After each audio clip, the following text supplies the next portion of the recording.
This is Revathi. Welcome back to our channel. మీకు వినిపించబోయే కథ villain episode number 39. కథను రచించిన వారు నక్షత్ర గారు. తన పర్మిషన్తో ఈ కథను మీకు అందిస్తున్నాను. లాస్ట్ ఎపిసోడ్లో రెస్టారెంట్లో యశ్వంత్, అభి ఒకరికొకరు చూసుకుంటారు కదా. ఆ తర్వాత నుంచి స్టోరీ కంటిన్యూషన్. ఇద్దరు ఒకరికొకరు చూసుకొని ఆశ్చర్యపోతున్నారు. యశ్వంత్ని చూడగానే అభికి నిన్న వాళ్ళింట్లో చేసిన రచ్చ అంతా గుర్తొచ్చి ద్వేషంతో చూస్తూ, ఈ యశ్వంత్ నాకు ఇలా దర్శనమిచ్చాడేంటి అనుకుంటూ ఉంటే, ఛ అంటూ యశ్వంత్ సంజు వైపు తిరిగి, ఈ అభి ఏంటి మనల్ని నిజంగా ఫాలో అయినట్టుగానే వచ్చాడు అని అన్నాడు. అభికి వాళ్ళు కనిపిస్తున్నారు కానీ వాళ్ళ మాటలు వినిపించినంత దూరంలో ఉన్నాడు. అయ్యో, ఇప్పుడు అభి నిన్ను చూశాడు యశ్వంత్, ఎలా అని అంది సంజు టెన్షన్ పడుతూ. నీ ఫేస్ అయితే చూడలేదు కదా, టెన్షన్ పడకు అన్నాడు యశ్వంత్.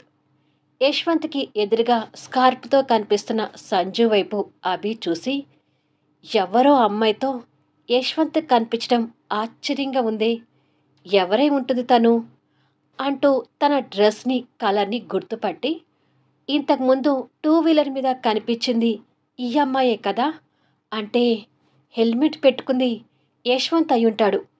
సో అందుకే నన్ను యశ్వంత్ అలా చూసి ఉంటాడు.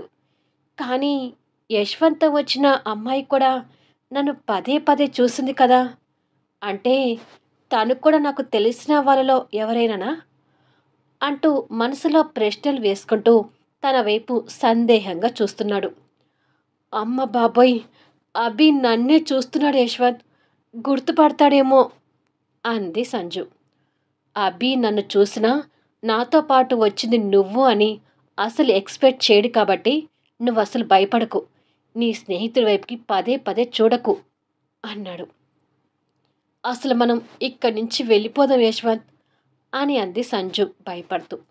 ఏయ్, అతనికి భయపడి నేను వెళ్ళడం ఏంటి?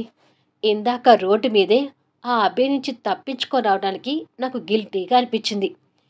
ఏదో నువ్వు భయపడుతున్నావని ఆ అభి నుంచి తప్పించుకొని వచ్చాను కానీ, లేకపోతే ఒకరికి భయపడటం అనేది నా యాటిట్యూడ్లోనే లేదు అన్నాడు యశ్వంత్ అతని స్టైల్లో.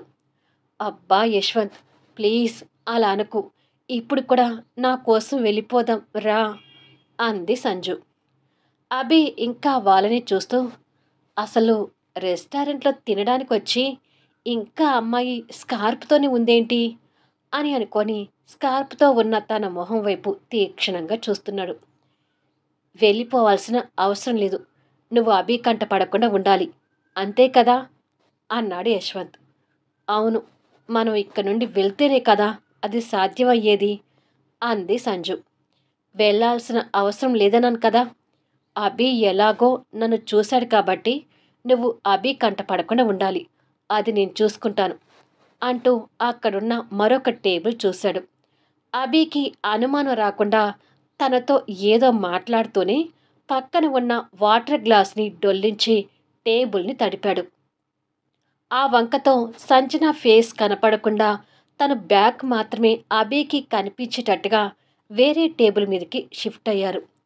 అభి కూడా నిజంగానే టేబుల్ తడవడం వల్లే పక్క టేబుల్కి వెళ్ళిపోయారేమో అనే భ్రమలోనే ఉండిపోయి తన మొహాన్ని చూద్దామనే ఆలోచనలోనే ఉండిపోతూ, అసలు ఎవరై ఉంటుంది తను?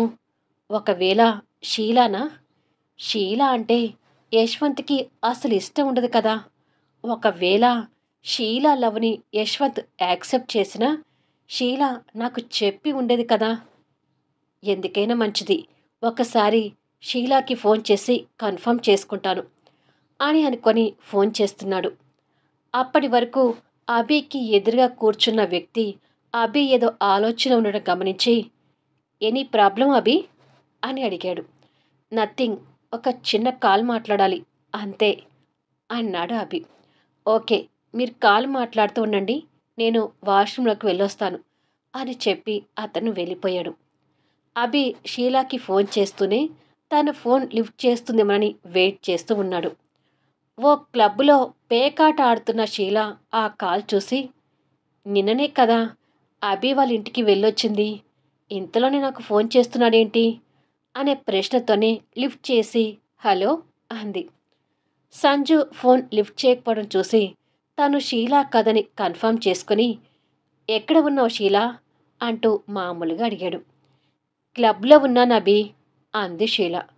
అవునా, సరేలే ఉంటాను అన్నాడు అభి. పర్వాలేదు అభి, దేనికి ఫోన్ చేశావో చెప్పు అంది షీలా. అది షీలా, నేను తర్వాత కలిసి మాట్లాడతానులే, ఇప్పుడుంటాను అని చెప్పి ఫోన్ పెట్టేశాడు. ఏమై ఉంటుంది అభికి? కారణం లేకుండా ఫోన్ చేయడు, నాతో ఏం మాట్లాడాలనుకుంటున్నాడు అని ఆలోచించి ఏమోలే, ఆ విషయం తర్వాత చూద్దాం అంటూ లైట్ తీసుకుని తిరిగి షీలా పేకాటలో మునిగిపోయింది. ఇక్కడ అభి ఆలోచించుకుంటూ సో తను షీలా కాదు, యశ్వంత్తో వచ్చిన ఆ అమ్మాయి ఎవరో కానీ నాకు తెలిసిన అమ్మాయి అని మాత్రం అర్థమవుతుంది. మరి నాకు తెలిసిన వాళ్ళలో యశ్వంత్ గర్ల్ ఫ్రెండ్ ఎవరై ఉంటారు అని ఆలోచిస్తున్నాడు అభి. ఈలోపు అభితో కూర్చున్న వ్యక్తి రావటం, వాళ్ళ టేబుల్ మీదకి ఫుడ్ రావటం జరిగిపోయింది. సంజు ఇంకా టెన్షన్గా ఉంటే యశ్వంత్ తనకి ధైర్యం చెప్తూ నువ్వింత పిరికిదానివైతే ఎలా సంజు అన్నాడు. నీకంతే అనిపిస్తుంది యశ్వంత్, నా స్థానంలో ఉండి ఆలోచించి చూడు, నేను ఎంత భయపడుతున్నానో నీకు తెలుస్తుంది అని అంది సంజు. పాపం, అది కూడా నిజమేలే అనుకున్నాడు యశ్వంత్. ఇక వీళ్ళ టేబుల్ మీద కూడా యశ్వంత్ ఆర్డర్ ఇచ్చిన ఫుడ్ వచ్చింది. తనకి ఏ ఫుడ్ పడితే ఆ ఫుడ్ పడదు కాబట్టి త్వరగా డైజెషన్ అయ్యే వెజిటేరియన్ ఫుడ్ తన కోసం స్పెషల్గా ఆర్డర్ ఇచ్చాడు. ఇక్కడ అభి తింటూనే తను ఎవరో చూడాలి అన్నట్టుగా వెనుకగా కనిపిస్తున్న సంజన వైపే చూస్తున్నాడు. అభి నీకు వెనుకగా ఉన్నాడు కాబట్టి ఆ స్కార్ప్ తీసేసి ఈ ఫుడ్ తీసుకో అన్నాడు యశ్వంత్. ఏమో యశ్వంత్, స్కార్ప్ తీయాలంటే భయంగా ఉంది అని అంది. ఇప్పుడు నువ్వు ఫుడ్ తీసుకోకపోతే ఇందాక చేసిన ఎంజాయ్మెంట్కి బాగా అలసిపోతావు. అభి ఇక్కడే ఉన్నా నేను చూసే ఛాన్స్ అభికి ఇవ్వను, కానీ ముందు స్కార్ప్ తీసి ఫుడ్ తీసుకో అన్నాడు. సరే అని చెప్పి స్కార్ప్ తీసింది. తను స్కార్ప్ తీసినట్టుగా అభికి అర్థమై తన ఫేస్ చూద్దామని ఇంట్రెస్ట్తో ఉన్నాడు. కానీ ఎంత ప్రయత్నించినా తన ఫేస్ కొంచెం కూడా కనిపించడం లేదు. సంజన ఆ టెన్షన్లోనే ఫుడ్ తీసుకుంటూ ఉంది. యశ్వంత్ కూడా భోజనం చేస్తూ టెన్షన్లో తను కరెక్ట్గా ఫుడ్ తీసుకోవడం లేదని మధ్య మధ్యలో తనకి తినిపిస్తూ ఉన్నాడు. యశ్వంత్ ఎదురుగానే ఉన్నాడు కాబట్టి అభికి అదంతా కనిపిస్తూ అబ్బో, తను ఇప్పుడు దాకా ఓన్లీ అతని ఫ్రెండ్ అనుకున్నాను, కానీ తను గర్ల్ ఫ్రెండ్ కాదు, ఖచ్చితంగా లవర్ అయి ఉంటుంది. ఇతగాడికి లవర్ కూడా ఉందన్నమాట. పాపం, ఎవరో ఆ దురదృష్టవంతురాలు. ఖచ్చితంగా ఈ రెస్టారెంట్ నుండి వెళ్ళేలోపు తానెవరో చూడాలి అని అనుకున్నాడు అభి. ఇక ఆదిత్య, సంయుక్త, స్వాతి కూడా అదే రెస్టారెంట్లో అడుగుపెట్టారు. సంయుక్త, స్వాతి ఆ ఖరీదైన రెస్టారెంట్ని చూసి షాక్ అవుతూ ఎంట్రన్స్ దగ్గరే ఆగిపోయారు. వాళ్ళతో పాటు ఇక ఆదిత్య కూడా ఆగక తప్పలేదు. స్వాతి భయంగా ఆ రెస్టారెంట్ వైపు చూస్తూ అమ్మో, ఇదేదో పెద్ద రెస్టారెంట్ లాగా ఉందే, అన్ని డబ్బులు ఇప్పుడు నా దగ్గర లేవు కదా అని అనుకుంది. ఆదిత్య తన మొహంలో భయాన్ని చూస్తూ ఇప్పుడేముంది, మిగతా బ్యాచ్ కూడా రానివ్వు, అప్పుడు చూడాలి నీ మొహం అని మనసులో అనుకున్నాడు. ఏదో చిన్న రెస్టారెంట్ బుక్ చేస్తామనుకుంటే ఇంత పెద్ద రెస్టారెంట్కి తీసుకొచ్చావేంటి ఆదిత్య అని అడిగింది సంయుక్త. చిన్న చిన్న రెస్టారెంట్లో బిర్యానీ తినే స్టేటస్ కాదు నాది అన్నాడు ఆదిత్య స్వాతి వైపు ఈవిల్ స్మైల్ ఇస్తూ. పాపం, ఈ ఆదిత్య స్వాతిని బుక్ చేయడం కోసమే తీసుకొచ్చాడట్టుంది అని మనసులో అనుకుంది సంయుక్త. ఈయన స్టేటస్ కోసం నన్ను బలి చేయడానికి తీసుకొచ్చాడా అని తిట్టుకుంది స్వాతి. ఇలా స్వాతి తన బాధలో తను ఉండగానే మిగతా టీం దాదాపు 10 మెంబర్స్ అక్కడికి చేరుకొని హాయ్ ఆదిత్య, కాస్త లేట్ అయింది, ఏమీ అనుకోకు అన్నారు. ఏం పర్వాలేదులే, మేం వచ్చింది కూడా ఇప్పుడే అన్నాడు ఆదిత్య. స్వాతి, సంయుక్త వాళ్ళని చూసి తెల్ల మొహాలు వేశారు. ఆదిత్య స్వాతి మొహం చూసి మనసులో తీన్మార్ డ్యాన్స్ వేసుకొని, మన టీం గెలిచినందుకు మన టీం మెంబర్స్ అందరికీ స్వాతి ఈ రెస్టారెంట్లో గ్రాండ్ బిర్యానీ పార్టీ ఇవ్వబోతుంది. సో అందరూ ఒకసారి స్వాతికి థ్యాంక్స్ చెప్పుకోండి అన్నాడు కన్నింగ్ స్మైల్తో. Thank you so much Swathi. ఇంత పెద్ద రెస్టారెంట్లో పార్టీ అంటే భలే సంతోషంగా ఉంది మాకు అంటూ అందరూ స్వాతికి థ్యాంక్స్ చెప్తుంటారు. స్వాతికి కక్కలేక మింగలేక అనే పరిస్థితి ఏర్పడుతూ పైకి మాత్రం కష్టంగా పళ్ళు విక్కిలిస్తుంది. తన ఫేస్ చూసి ఆదిత్య వస్తున్న నవ్వుని ఆపుకోవటానికి కష్టపడుతున్నాడు.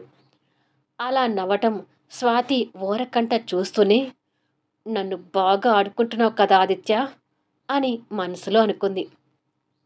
లేకపోతే ఆ రాహుల్ గెలవాలని కోరుకుంటావా?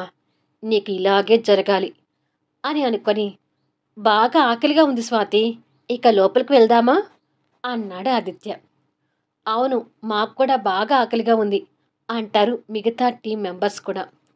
స్వాతికి అక్కడి నుంచి లోపలికి అడుగులు పడక పక్కనే ఉన్న సంయుక్త చెవులు కొరుకుతూ, ఇప్పుడు ఎలానే, ఇంతమందికి నా దగ్గర డబ్బులు లేవు, అదే విషయం చెప్తే ఇక్కడ అందరి ముందు నా పరువు పోతుంది అని అంది. నువ్వు వరి అవ్వకు స్వాతి, చేతిలో నా హ్యాండ్ బ్యాగ్ ఉంది, బ్యాగ్లో ఫోన్ ఉంది, నా అకౌంట్లో డబ్బులున్నాయి, నేను పే చేస్తానులే అని అంది సంయుక్త. ఆ పని చేసి పుణ్యం కట్టుకవే, రేపు తీసుకొచ్చి నీకు అమౌంట్ ఇస్తాను అంది స్వాతి. నువ్వు ఇవ్వడం ఇవ్వకపోవడం గురించి తర్వాత మాట్లాడుకుందాంలే, ఇక్కడ నిలబడితే బాగోదు, ముందు పదా అంటూ సంయుక్త స్వాతిని తీసుకొని ముందుకు వెళ్తూ, రండి అని చెప్తుంది ఆదిత్య వాళ్ళకి. వాళ్ళ వెనక ఆదిత్యతో పాటు మిగతా టీం కూడా వెళ్తుంటారు. సంయుక్త, స్వాతి మాట్లాడుకునేది ఆదిత్యకి అర్థమై, నీ సంగతి నాకు బాగా తెలుసు సంయుక్త, స్నేహితురాలకి నీ సహాయం అందకూడదని నీకు తెలియకుండానే కాలేజీలో ఉన్నప్పుడే నీ పర్సులో నుంచి ఫోన్ కొట్టేసి నేను జేబులో పెట్టుకున్నాను అంటూ జేబులో ఉన్న సంయుక్త ఫోన్ తీసుకుని చూస్తూ నవ్వి తిరిగి ఆ ఫోన్ని జేబులో పెట్టుకొని వాళ్ళ వెనక వెళ్తున్నాడు. మళ్ళీ నెక్స్ట్ వీడియోలో కలుద్దాం. ఆదిత్య కారణంగా స్వాతి ఇబ్బందులు పడనుందా? యశ్వంత్ ఉంది సంజు అని అభి, స్వాతి తెలుసుకుంటారా? యశ్వంత్ లివింగ్ అండ్ రిలేషన్ గురించి మిగతా వారికి తెలియనుందా? అందరి మధ్యలో సంజు పరిస్థితి ఏంటి?